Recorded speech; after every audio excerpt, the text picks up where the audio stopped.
So this is the story of the spies, and only Caleb and Joshua gave a positive report. And so God is saying that these people, all of the rest of the people of that generation are going to die in the desert, and only their children are going to go to the land that God has promised them. So, as I say, if you're in rebellion comes about if you have nothing to lose. And they had nothing to lose because they knew they were not going to reach the promised land.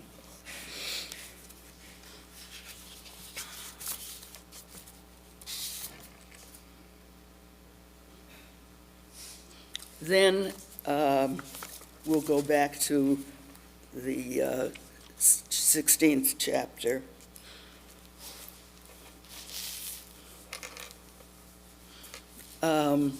I'm going to go to verse 12.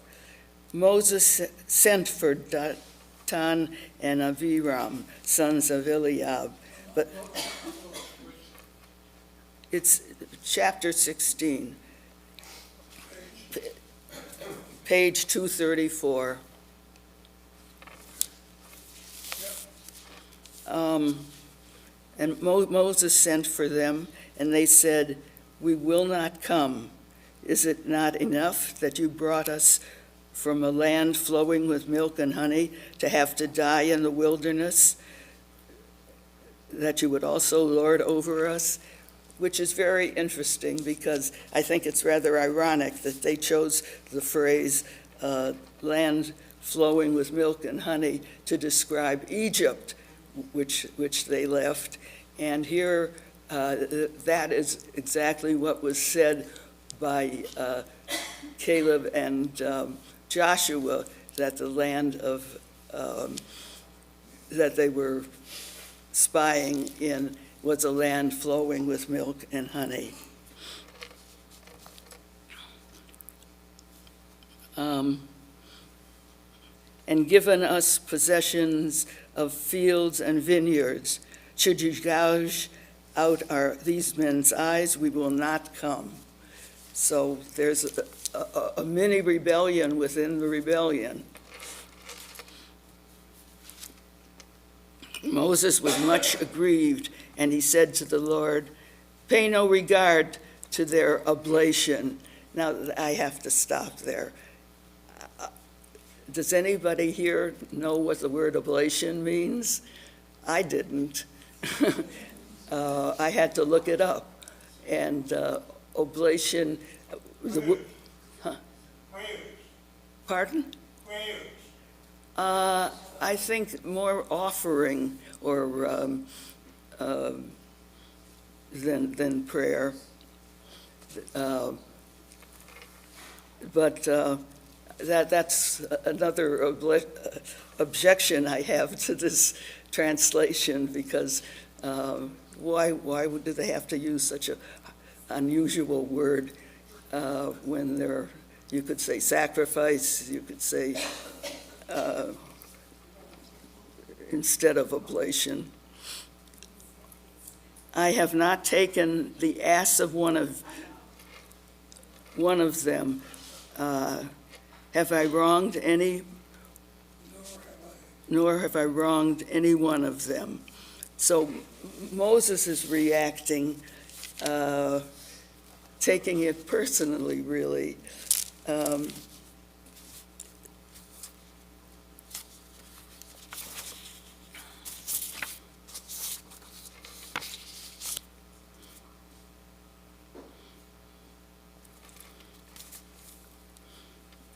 And Moses said to Korah, "Tomorrow you and your company appear before the Lord, you and they and Aaron. Each of you take his fire pan and lay incense on it, and each of you bring his fire pan before the Lord, 250 fire pans. You and Aaron also bring your fire pans, and each of them took his fire pan, put fire into it, laid incense on it, and took his place at the entrance of the tent of meeting, as did Moses and Aaron. Korah gathered the whole community against them at the entrance of the tent of meeting. So we go on. We don't have to. I don't think the incense in the pans is that interesting, but as we know, God is annoyed with the people, and says, verse 21, "Stand back from the community that I may annihilate them in an instant." But they fell on their faces and said, "O God, source of the breath of all flesh, when one man sins, will you be wrathful with the whole community?" And this reminds me of an earlier time that Abraham told, when God was wanting to destroy Sodom and Gomorrah, Abraham argued with God and said, "If you can find 10 honest, good people, will you still destroy them?" And he had a lot of nerve to question God that way, but God listened to him. He couldn't find 10 people, and so Sodom and Gomorrah were destroyed. Here, God also does something different. God listens to them and decides not to destroy the whole community, but just those who had rebelled against him. And then we have this exciting part.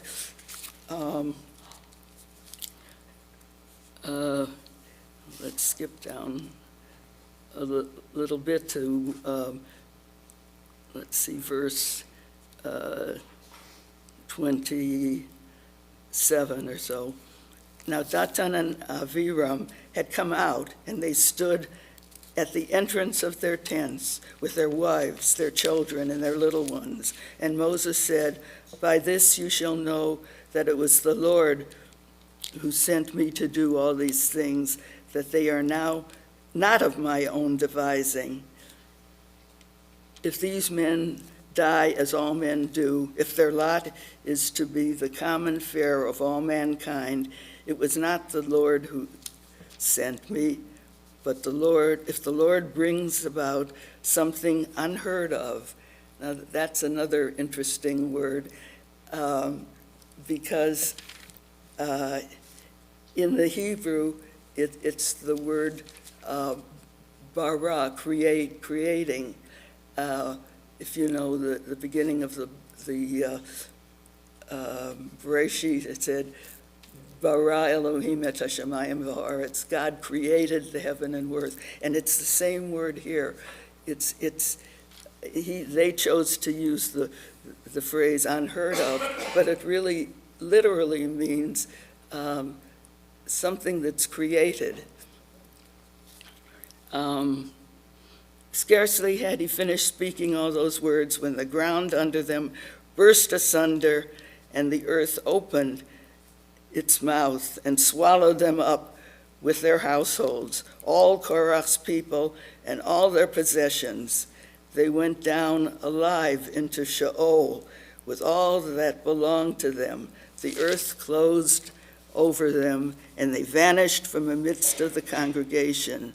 All Israel around them fled at their shrieks, for they said, "The earth might swallow us." And a fire went forth from the Lord and consumed the 250 men offering the incense. So, but it is clear that it is God who made the decision to open up the earth and kill all of those people. Moses, all along here, is only doing what God tells him to do.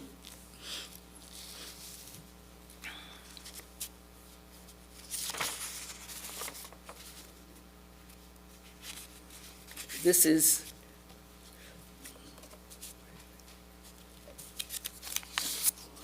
I have a question. yes.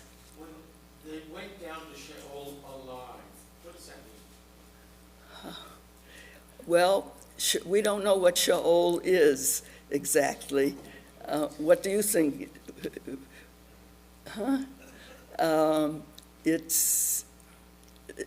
It can be an in-between place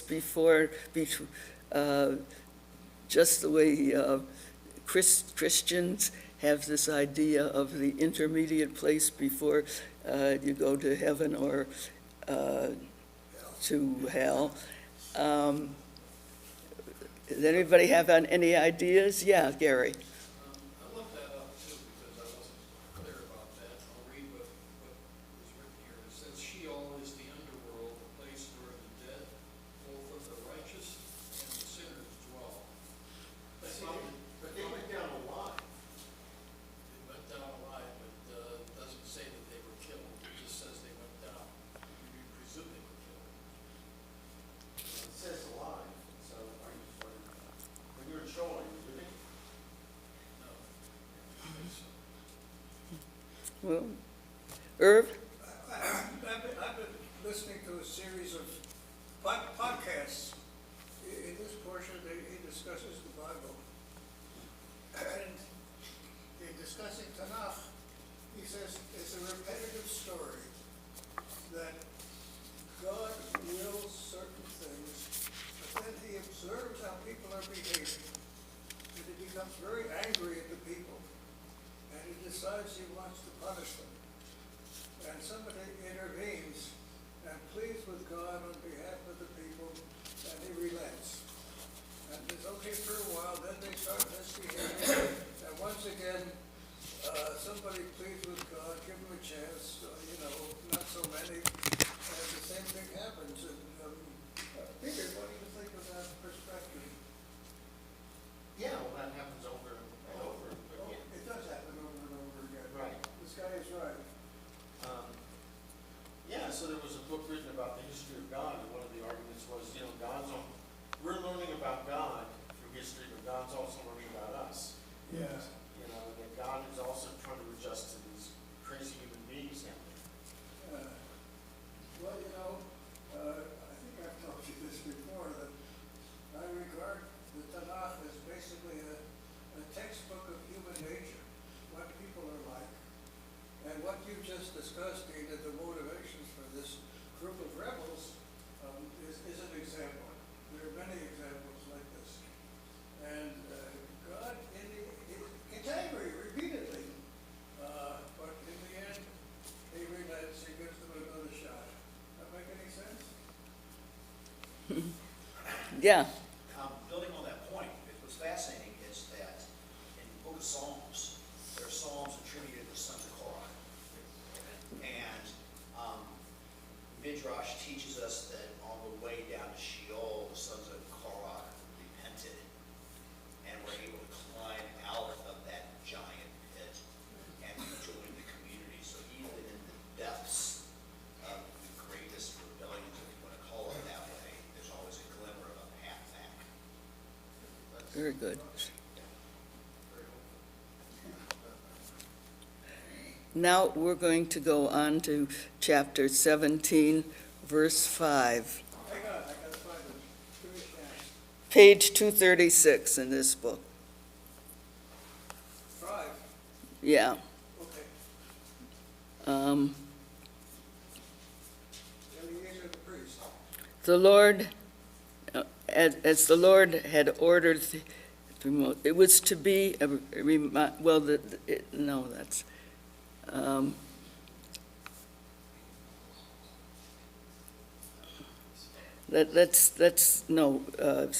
verse 6.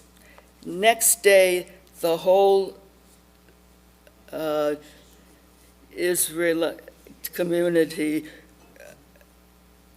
railed against Moses and Aaron, saying, "You too have brought death upon the Lord's people." But as the community gathered together against them, Moses and Aaron turned toward the tent of meeting. The cloud had covered it, and the presence of the Lord appeared. So the people are still grumbling, even though they saw what happened to the other people who grumbled. But this time, the Lord does something else. He doesn't kill them all, but what he does,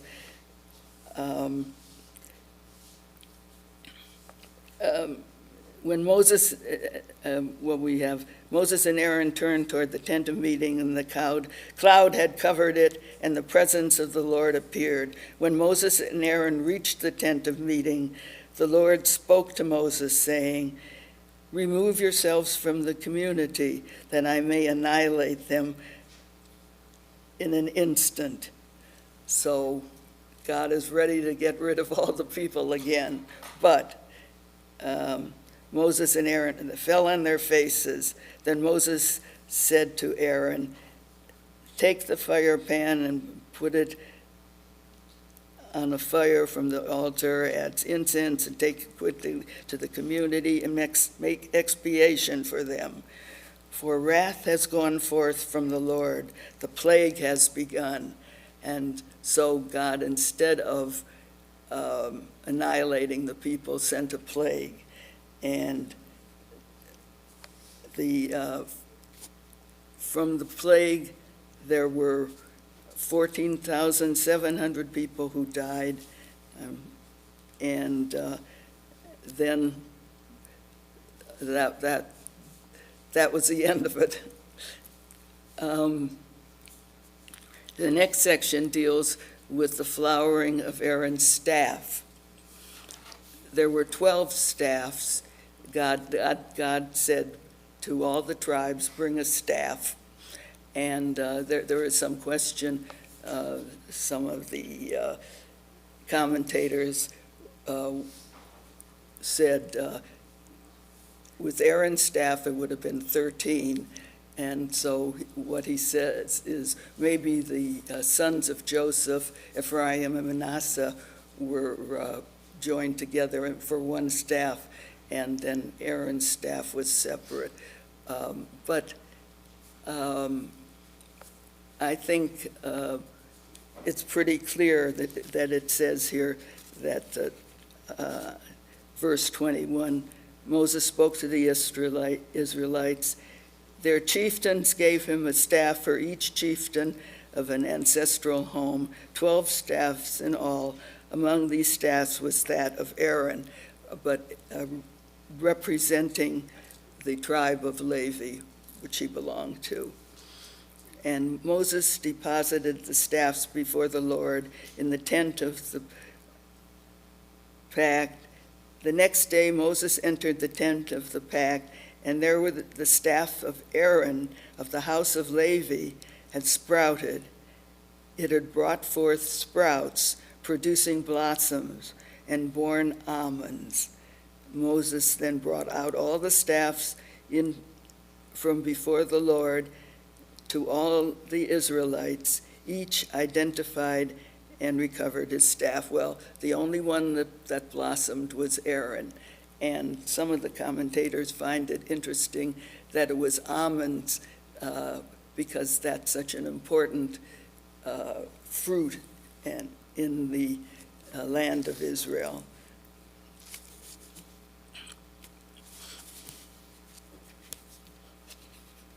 And I don't know if you're aware, though, Ephraim and Manasseh, the sons of Joseph, the fathers say a prayer hoping their sons will be like the Ephraim and Manasseh.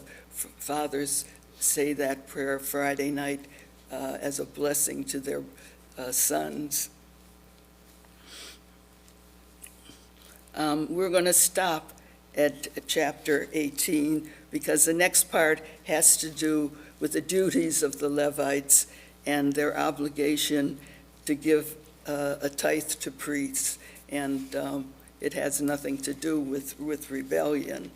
We'll go back to the rebels' complaints and to Moses' reaction. The Talmud says, "One who seeks to disqualify another projects his own defects upon him." So Korach's jealousy led him to accuse Moses of the same sins that he had. There are two kinds of arguments, and there are those for the sake of heaven and those that are not for the sake of heaven. An example of arguments for the sake of heaven are those between Hillel and Shammai. They would argue some point of the what should be done, how people should behave, and very often Hillel won, but sometimes Shammai won too.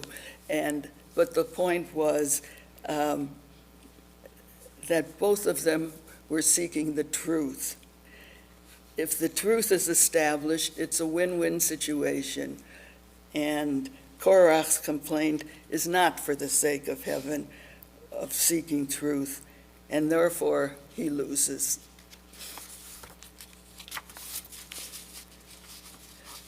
What about Moses' reaction to their complaints?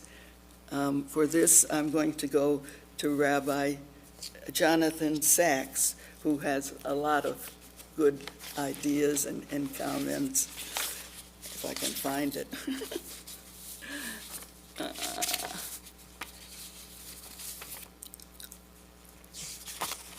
Oh dear, I know I have it. Well, going back to what you said earlier, I think in some ways Korach makes a good argument, and Moses gives a good answer. Korach was, look, I'm a Levite, why all of a sudden Moses, you choose your brother Aaron, it's nepotism, you're making him the high priest. I'm a Levite, why don't I get those same privileges? Right? And Moses' response is, I didn't ask for this job, it's God. God told me to do this. But I think in that regard, Korach raises a good point. God, where is it? And then Dathan and Abiram say, well, look, if we're going to argue about leadership, then why should it be Levites at all? We're Reubenites, we're the oldest tribe. Right? How come we're not leadership? Here. Right? And then the 250 others are saying, why any tribe? We're all the holy communities. So I think they're raising really good points. Mhm. And Moses is both saying, it wasn't my choice, it was God, but that's also cutting off the discussion. It's a trump card. Okay. Does everybody know who Peter is? You know, I think it does, because after Peter was sort of, in this restore portion, you already see Moses planning for the future, choosing Eliezer to be the successor. Aaron, he's negotiating with the Edomites about crossing into the land. He's talking about Joshua being his successor. I think Moses realized, yeah, he played a trump card, and he didn't really answer the communities. I mean, that's my reading. Correct me, Peter. Peter is He the did come out well back in the hello day. professor of studies at Case Western Reserve University.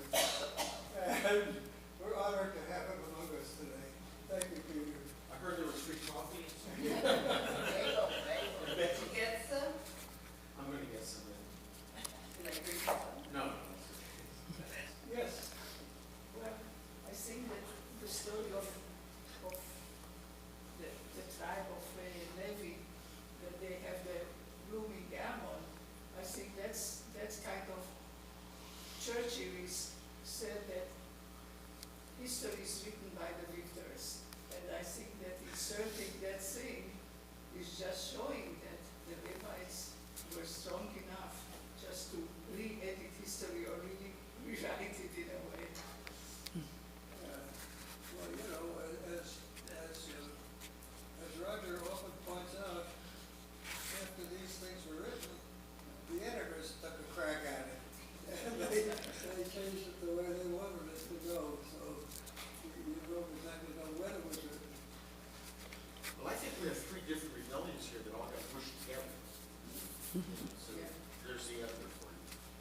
And here's what Rabbi Lord Jonathan Sachs has to say. Korach had a point. You have gone too far. The whole community is holy, every one of them, and the Lord is with them. Why then do you set yourselves above the Lord's assembly? At the heart of his challenge is the idea of equality. That surely is a Jewish idea. Was not Thomas Jefferson at his most biblical when he wrote the Declaration of Independence that we hold these truths to be self-evident, that all men are created equal? Of course, Korach does not mean what he says. He claims to be opposed to the very institution of leadership, and at the same time, he wants to be the leader. All are equal, but some are more equal than others, is the seventh command in George Orwell's Animal Farm, his critique of Stalinist Russia. But what if Korach had meant it, if he has been sincere? There is, on the face of it, compelling logic to what he says. Did not God call on Israel to become a kingdom of priests and a holy nation? Meaning a kingdom, each of whose members is a priest, a nation, all of whose citizens are holy. Why then should there be a cadre of priests and one high priest? What do you think? Quakers knew their answer. Louder? The Quakers knew their answer. There wasn't Well, most societies throughout history have had to have a leader. Well, it's biblical, is that when the Jewish kingdom was established. It's the Haftorah for Korach. Exactly, I'll get to it. I'll get to it. Okay. Wouldn't it make more sense when Korach said, or when Dathan and Abiram said, why the tribe of Levi, right? Why not us? We're the oldest son, Reuben. For the almond thing that happened then. Moses said, well, let's do a trial. Let's have all these and see who God chooses, rather than having Korach swallowed up. They didn't ask him. To go back to Rabbi Sachs, why then should there be a single life-appointed Moses-type leader rather than what happened in the days of the judges, namely charismatic figures who led the people through a particular crisis and then went back to their previous anonymity, as Caleb and Pinchas had done during the lifetime of Moses. Caleb and Pinchas? Not Joshua. Surely the people needed no other leader than God himself.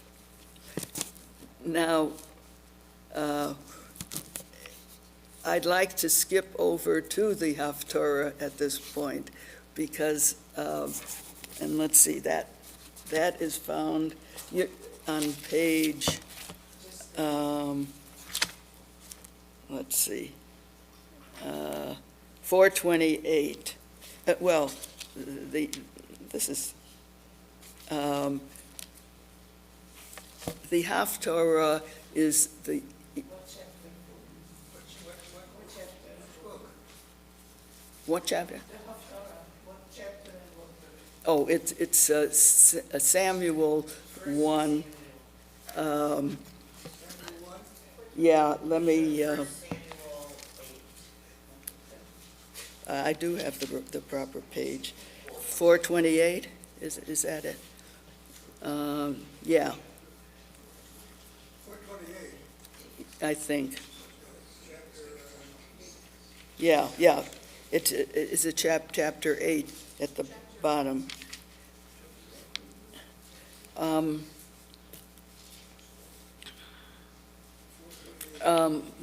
no, the connection between the Torah and the Haftorah, there's always a connection. And the connection in this case is That's Samuel,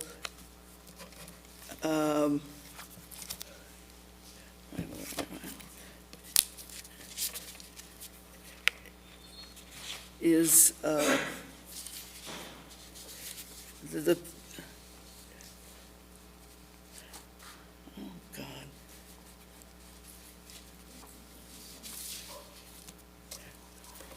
Let me see, find what I want. Naming a new leader. Singular leader.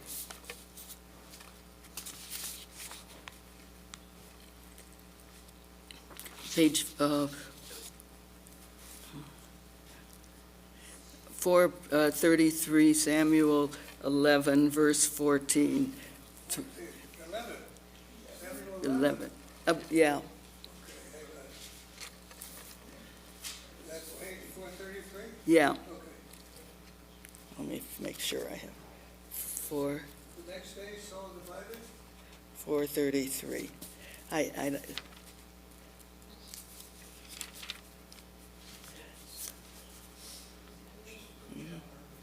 wait, 433. Oh, I have so much trouble because it's from the wrong direction. I should be, 433. I think this is.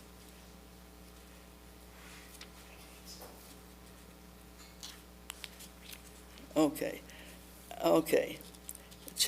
It's Samuel, 1 Samuel, chapter 12, and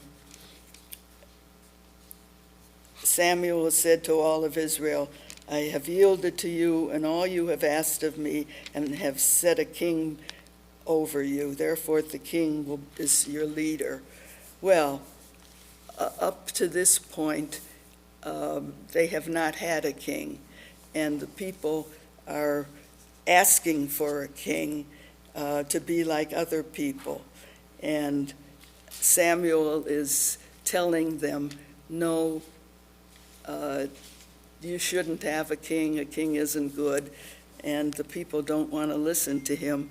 But this is what he said on page 428. It's Samuel 8, verse 3. All the elders of Israel assembled and came to Samuel at Ramah, and they said to him, you have grown old, and your sons have not followed your ways. Therefore, appoint a king for us to govern us like all the other nations. And Samuel was displeased that they said, give us a king to govern us. And Samuel prayed to the Lord, and the Lord replied to Samuel, heed the demand of the people in everything that they say to you, for it is not you that they have rejected, it is me that they have rejected as their king. Like everything else they have done ever since I brought them out of Egypt to this day, forsaking me and worshiping other gods, and as they are asking of you, heed their demand, but warn them solemnly and tell them about the practices of any king who will rule over them. And then Samuel went on to tell them what the king will do. He's saying, he will take your sons and make them serve with his chariots and horses, and they will run in front of his chariots. He will take the best of your fields and vineyards and olive groves. When that day comes, you will cry out for relief from the king you have chosen, but the Lord will not answer you in that day. This is the biblical anticipation of Lord Acton's famous remark that all power tends to corrupt. Why then give individuals the power that Moses and Aaron in their different ways seem to have?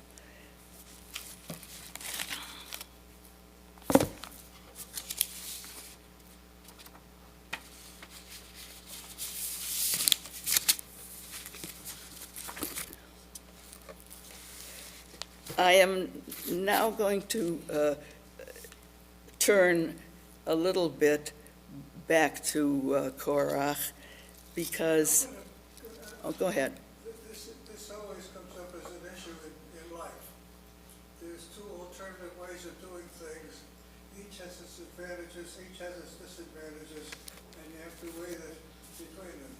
You know, in history, should judges be appointed or should judges be elected? And clearly, each of those has its virtues, and each of us has its deficits, and different communities do it different ways, and there's no perfect way to do things often in any realm, in any area whatsoever. And this is pointing it out here. So, to go back to Korach, if I can find the page that we started on, the second part of his challenge was, why do you set yourselves above the Lord's assembly? So he made the mistake of seeing that leadership in terms of status. A leader is one higher than the rest, the alpha male, the top dog, the controller, director, dominator, the one before whom people prostrate themselves, the ruler, the commander, the superior, the one to whom others defer. That is what leaders are in hierarchical societies. That is what Korach implied by saying that Aaron and Moses were setting themselves above the people. But do you think that they were setting themselves above the people? I think that he is implying Korach is seeing what he would like to do. He would like to be a leader, to set himself above the people, and that is one of his weaknesses and one of the reasons that he rebelled. I'm going to switch now to talk more about leadership and what kind of a person was Moses. He was the leader of the people in the desert and taking them to the Holy Land. But what were his characteristics? Does anybody have any ideas? He was the most humble of all men. Exactly. And of Moses, this is in Numbers, what is Numbers? Bamidbar, chapter 12. He was humble, and the priests were, and Moses was really just a vehicle for God's ideas and instructions. He was a transmitter of what God had to say all along. He turns to God for instruction, or God speaks through him. So he never is the author of the word. That's why the humility is part of him, because he's a leader, but he's really not a leader, because he is doing what God tells him to do. God is always the leader, I think. But isn't part of Korach's point that, well, Moses, you keep telling us it's not you, it's God? How do we know? I mean, all kinds of leaders say, well, God told me to do it. Yes, but, well, you know, the Bible is written with an aim, and the aim is here that everything that he does or says comes through God. No, but how does Korach know that? Korach doesn't know that. Or any of the other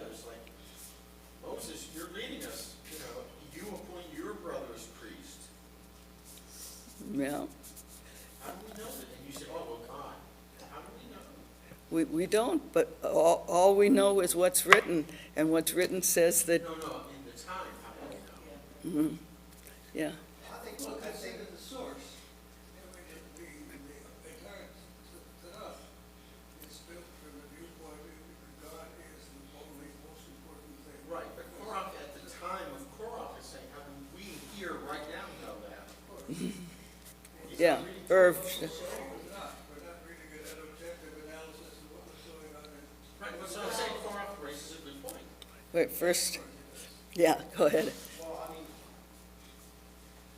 this ark of the Jewish people at that time had experienced the Exodus from Egypt and all that transpired to their point in time, right? They saw Moses at the front point of the miracles, the front point of the crossing of the Red Sea, the front point of the bitter waters of Mara being made sweet 3 days into their journey across the Red Sea. They saw Sinai. You know, there was absolute evidence of Moses being the main transit of God's word to the people of Israel. So I don't think there's any denying that.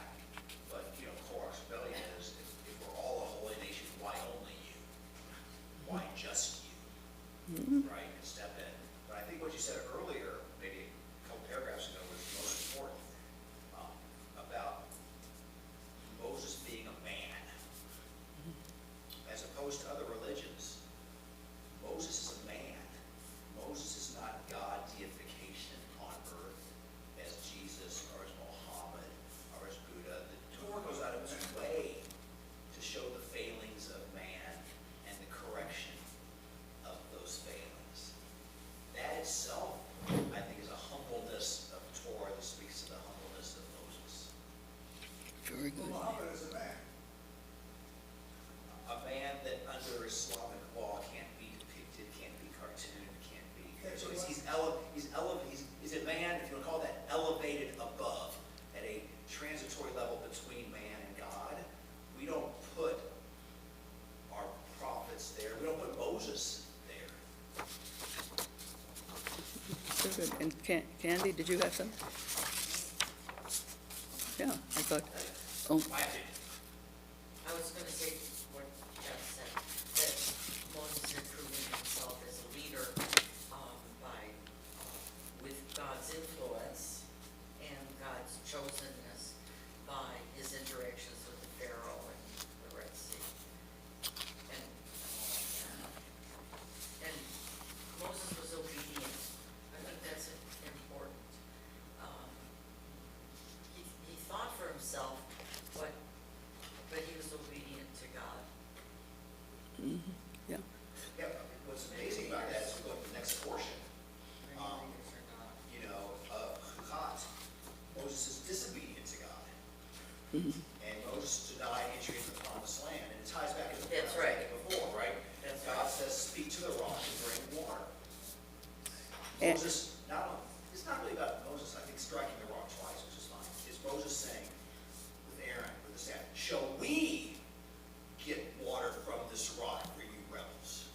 Right. Right? And God's saying, no, you are not that on earth. You're Exactly. only a conduit. You've forgotten for this moment in your anger and your grief of Miriam's death that you're only a conduit. Right. And we're going to remind everybody that that's all you are. But it's interesting that God doesn't speak to anybody else but Moses. Well- Unless, I mean, I don't know enough about the prophets to know, like if God talked to Amos, I missed, the last couple of weeks, so I don't know what happened. I'm not very well versed in Amos. Well, Moses is the only one who, to whom God spoke face to face, supposedly. Right, And yeah. so, yeah, Gary. Well, I think this quotation here, I think, helps clarify this issue that you bring up. It's, again, Numbers chapter 12, Numbers chapter 12, as opposed to, it starts in around verse 5. It points out that Aaron and Miriam was called forth by the Lord. The two of them came forward, and he, referring to the Lord, said,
Maya, did you know? I was just thinking, when you were mentioning Samuel, and it says that his sons were not good for leadership, and therefore people wanted a king, and I was speculating what would have happened if the sons would be worthy followers? Would we have a kingdom or not? Well, you know that Samuel anointed Saul as king, and Saul had some problems in his life and wasn't a great king. And then who should be the leader? There's another uprising that we didn't discuss at all yet, and that is the uprising, the rebellion of Absalom against King David.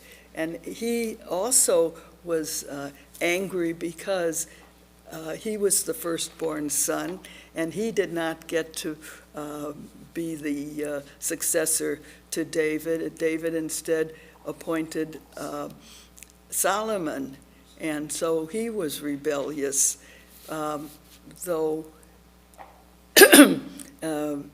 it's another whole story, the steps that he took in his rebellion, setting himself up as if he could tell people how to do things and he could rule. Really, he set himself up as somebody who could issue edicts, really, but that didn't work, and he finally, I always found it interesting that he was a beautiful man, and his hair got caught in a tree, and that always, I always picture that, Absalom in the tree with his hair caught, and then he was killed. And though it was I always also found it very interesting that Saul mourned him so much. Absalom, my son, Bani, Bani. Yeah. But you know, after the exile, when the children of Israel came back from Babylonia and rebuilt Jerusalem in 536, there was a big fight about whether the leader should be a priest or a king. And one of the arguments was, we've been under a kingship for 2 centuries, look where it got us. Mhm. And from then on, we haven't had a king who was the priest, all the way down to the Romans. Yeah. I didn't know when that happened. Yeah, that was a big discussion in the rebuilding after the exile. Mhm. And the priests won, for good or for bad. They won, and, right? But things change. I'm just saying that this whole argument about whether priests or kings has been an ongoing one. If you look at Western history, they were rulers, and then sometime in the mid-Middle Ages, the Pope became the ruler of things in general. Ultimately, the kings regained power, and they had battles with the Pope as to who was going to be. No, but I'm just saying this constitutional issue in Judaism Yeah. continued for quite a while. Should we have a king? Should we not have a king? Isn't it the priests? Right? And if the priests, why Aaron? I mean, what Torah raises is some really, fundamental issues Well, that persisted. we Whatever. we might say that is the issue today in our politics. Should we have a king who, Is above the law. yes, exactly. Except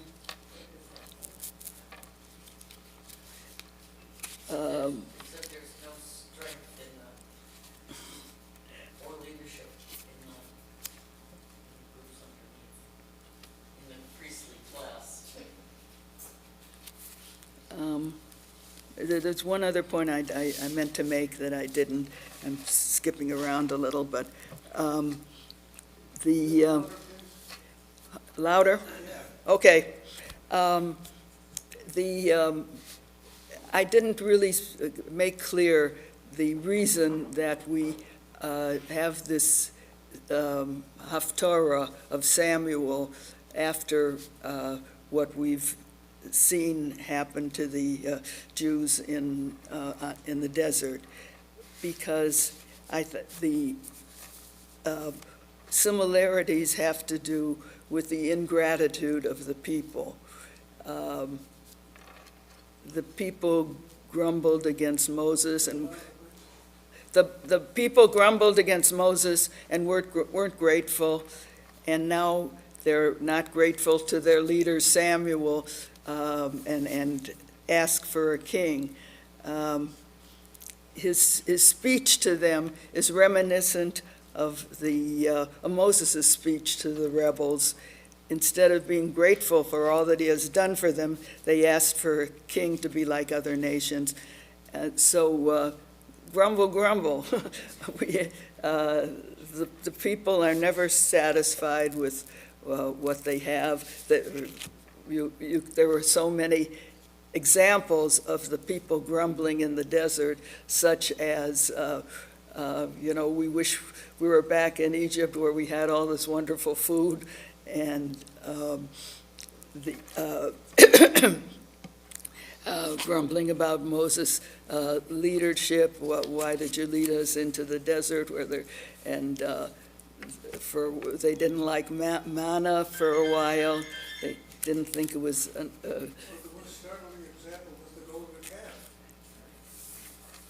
Well, how is that an example of? They didn't like their God, they wanted a different God. They were waiting for Moses to come down from the mountains, and they didn't know what to do with themselves.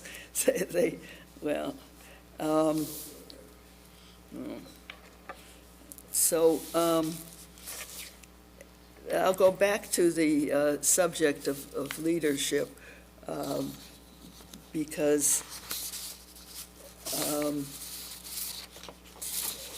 there's a question of whether Moses is a leader or a servant of God. What do you think? Did he lead the people, or did he just be a servant of God and do whatever God said? Any ideas? Incompatible with one another. I can't hear you louder. Why do you think they're incompatible with one another? Be a servant or a leader? Well, I didn't say they were, but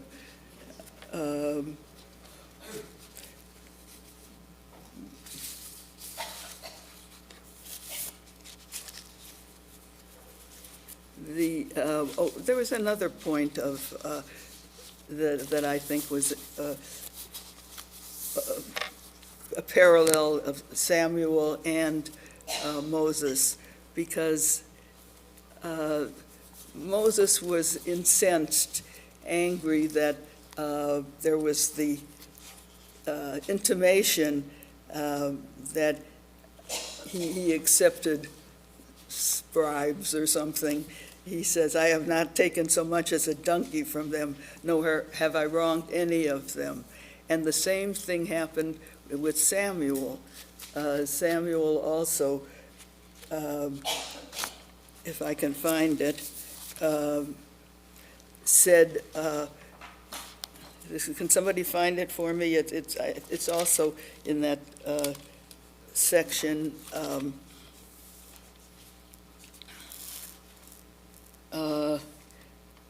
Where let me see.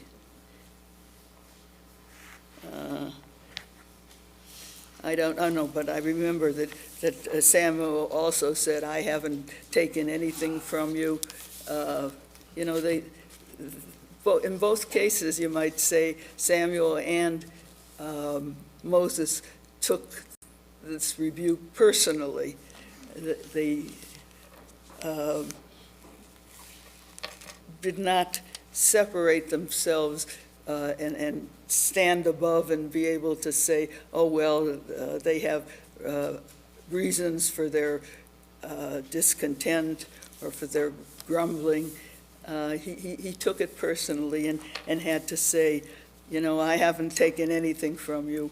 Why do you accuse me? Yes, you found it? Yeah, it's, First Samuel 12,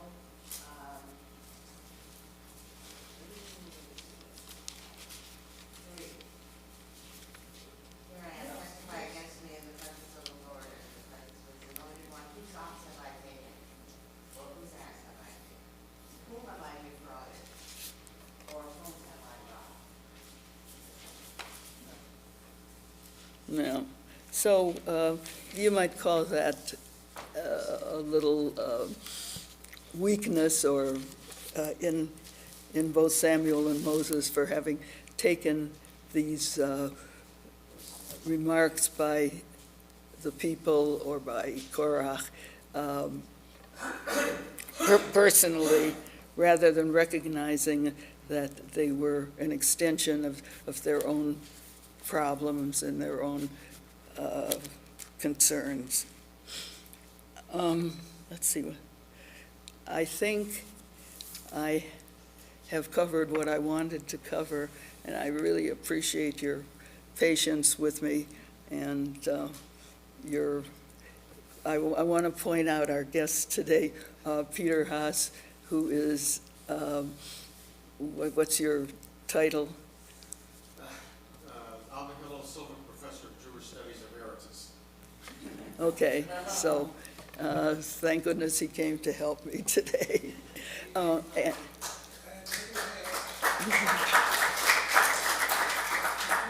Appropriate because we're sitting in a building which is the home church of Hill Silver, so to speak, right?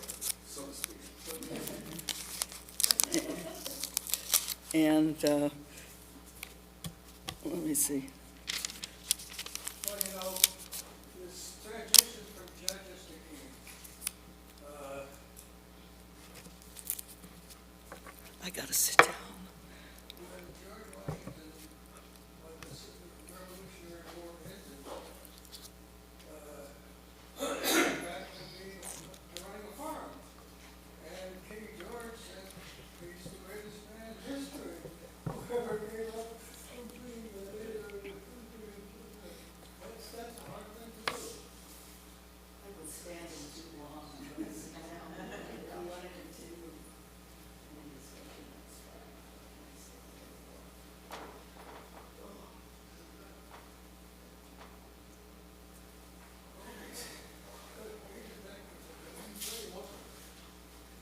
And do you have any comments about, he presented a Bar Torah on Korah last week, you know, that was the separate for the Parsha for last week.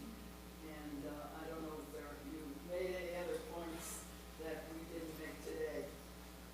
Not really. I mean, we had a long discussion about the three rebellions. I think I convinced everybody there were three independent rebellions. And what's at stake and how did rabbis get to be involved? So we had huge discussion. You know, I went to Jackbox, whatever it is, and Artificial intelligence. yeah, I looked up what they thought were rebellions, and I have to share that. The first rebellion that they pictured was the rebellion, they thought it was a rebellion when Adam and Eve ate the apple. But I don't see that as a rebellion because they didn't know anything. What are they rebelling against?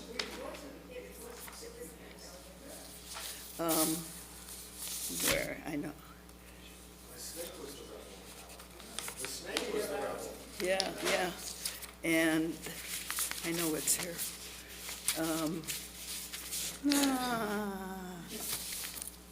Oh, well. And then their final rebellion was people against Jesus, but they had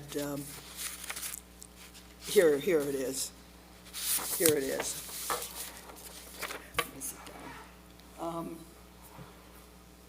Their second rebellion was Korach's, challenging the leadership and claiming equality before God. The next one was Israel's rebellion in the wilderness, which we covered.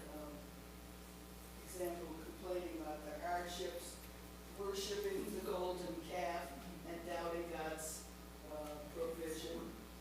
Then King Saul rebelled against God's instruction on multiple occasions, leading to his eventual rejection as king. And then rebellion of Absalom. And then rebellion against God's prophets throughout the Old Testament. Various prophets faced rebellion from the people of Israel and Judah when they delivered God's messages of judgment and calls for repentance. Examples include Elijah, Jeremiah, and others. And then they go on to rebellion in Matthew of Jesus, against Jesus. So that's kind of interesting, Shabbat. I remember, I've never used it before, and Irv had tried to use it. He told it to take a certain paragraph from Mark Twain, and what did you? I gave him a couple of paragraphs from the talk I gave, and I said, rewrite it in the style of Mark Twain. And they rewrote it, and they got most of the facts correct, but it was not the style of Mark Twain. They didn't get that part of it right. But that's a different story entirely. I can tell you my favorite example. I was teaching a course for Cedar Lifelong Learning, I think in wars in the Middle East, we were doing the Crusades, and I couldn't find a good photograph of the Crusades. So I asked DAL-E, which is artificial, to do a slide showing Crusaders arriving at the walls of Jerusalem, which it did. The only problem was they were arriving in automobiles.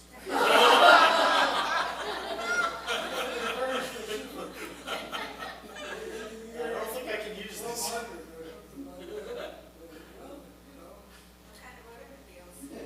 Yeah, Chevrolets. I don't know. Very capable, but they're dumb. Right. Well, the Crusades, I think that was time specific enough, but apparently not. Anyway, I don't know, thank you. Thank you all. Thank you for coming.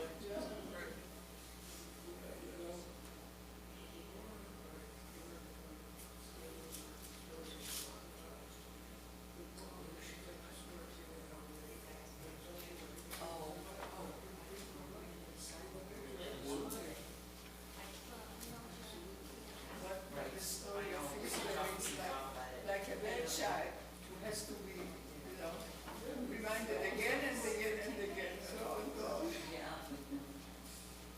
Okay. Thank you.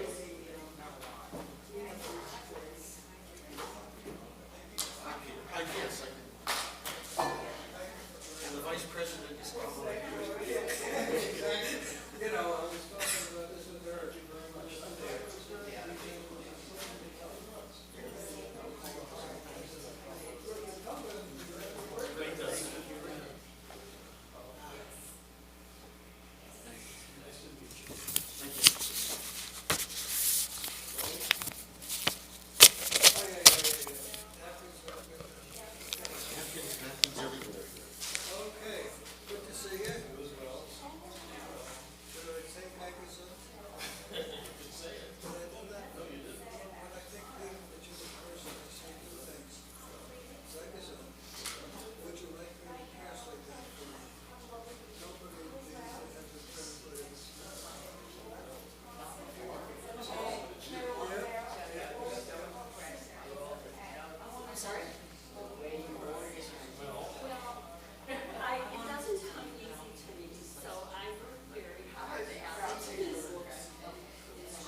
Have a good